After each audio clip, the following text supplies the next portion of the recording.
김영주 의원님도 이제 아빠잖아요. 아들인데 네, 아빠잖아요. 네. 이 안타까운 게 해당 부모님들이 아들이 이제 영남대병원에 격리가 됐잖아요. 네. 그런데 이 부모님이 집에를 못 가신 거예요. 엿새 동안 아들이 격리된 병원의 주차장의 차 안에서 네.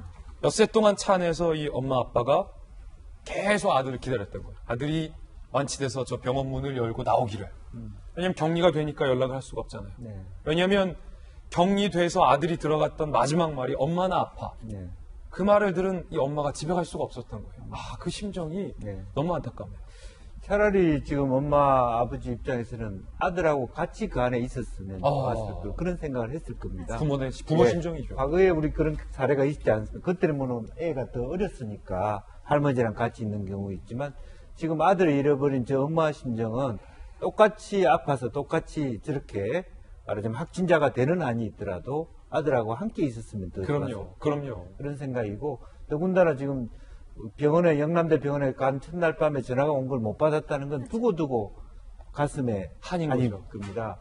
어저께 제가 이제 중국에서 한국으로 온 분을 만났는데 그분이 이제 그나마도 자기 부인을 다시 한번 생각하게 됐다는 거예요. 자가 격리를 중국에서 당했는데 혼자 당하는 거하고 부인하고 당하는 게 훨씬 다르더라는 거예요. 혼자 격리되는 거하고. 그렇죠. 저 아이가 지금 고3 아이가 여러 가지 시험도 앞두고 고민들도 많은데 열이 나서 사경이 헤맬 때 주위에 아무도 없는 것의 공포라고 하는 것은 굉장히 치명적인 것이거든요. 그래서 그런 부분에 있어서는 조금 더 지금도 아까 우리 장 교수님 많이 얘기를 했습니다만은 이 신천지다 코로나다 이런 부분에 대한 집중하는 것도 중요하지만 실제로 사람을 누가 두고 갈 것인지 치사율에 가까워가는 사람들에 대해서 우선적으로 집중 케어하는 그런 어떤 우선순위가 좀 있어야 될 것 같다는 생각이 듭니다. 특히요, 김영주 의원님, 이 사망한 A군 같은 경우가 굉장히 반듯했다라고 해요. 반에서 반장도 했었고 네. 공부도 잘했다고 하고 그리고 또 이 A군의 아버지가 직장암 3기, 암 네. 3기라 각별히 더욱더 이번 코로나19 국면과 관련해서 조심을 했다는데. 가장 안타까운 게 항상 바른 생활하고 항상 제대로 제대로 반듯하게 살아가는 그런 사람들이 저는 말하자면 손해를 입거나 안타까운 일을 당한다는 게 참 더 상상하면 계속 가슴 아쉬워요. 그리고 아프잖아요. 더군다나 고3이고, 예. 아버지도 직장암에 걸렸다고 하는 것은 상당히 아이들 입장에서 또 아버지에 대한 아픔도 있었을 텐데 예. 참 안타깝습니다. 예. 어떻게 보면 이제 고3이 한참 공부해야 될 나이에 지금 비 맞으면서 1시간 줄을 선 거잖아요. 그러니까 마스크를 받을 때 꼭 본인이 주민등록증 가지고 가야 된다는 거. 아무리 본인이 고3에 바쁘고 당장 회사에 아무리 중요한 일 있더라도 꼭 직접 들고 가라. 이런 시스템 때문에 또 약간 그런 무리수가 있었던 것 같습니다. 예.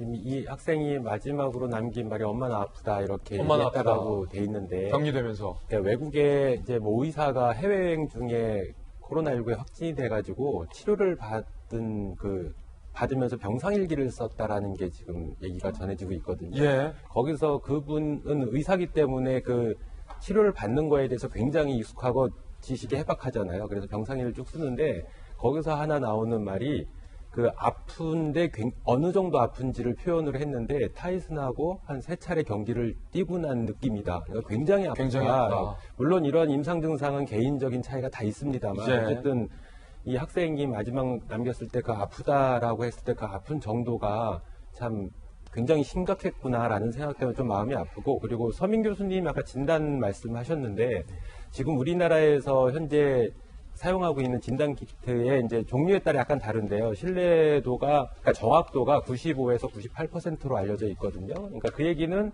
2%에서 5%는 맞지 않다라는 얘기예요. 그러니까 그렇군요. 이렇게 맞지 않은, 지금도 이제 수차례 검사를 했는데 초기에는 계속 음성이 나왔다는 거잖아요. 그러니까 의료진들도 이런 진단키트의 어떤 한계, 물론 유전자 진단키트가 현재 진단기법 중에 가장 정확도가 높고 좋은 최고의 기술로 평가가 되고 있음에도 불구하고 이런 오류가 있기 때문에 의료진들도 이런 오류가 발생할 수 있다는 점을 생각을 하고 예. 그거에 맞게 그러니까 음성이 나왔다라고 해서 코로나19가 아니다라고 생각을 하시지 말고 가능성이 있으면 좀 이런 부분을 좀 참고해서 치료에 좀 반영을 하시면 어떨까 이런 생각을 듭니다. 맞습니다. 거듭 말씀드리지만 코로나19가 아직 끝난 게 아닙니다. 대구 요양병원에서는 75명의 집단 확진자도 나왔고 특히 대구에서 숨진 17세 막내 아들 전 자꾸 제 평정심을 유지해야 하는데 자꾸 이제 그 부모님 심정이 느껴지니까 아유 저도 제 조그마한 꼬맹이가 아플 때 제가 막 대신 아프고 싶더라고요. 이 부모 심정이 얼마나 아플까 생각하니까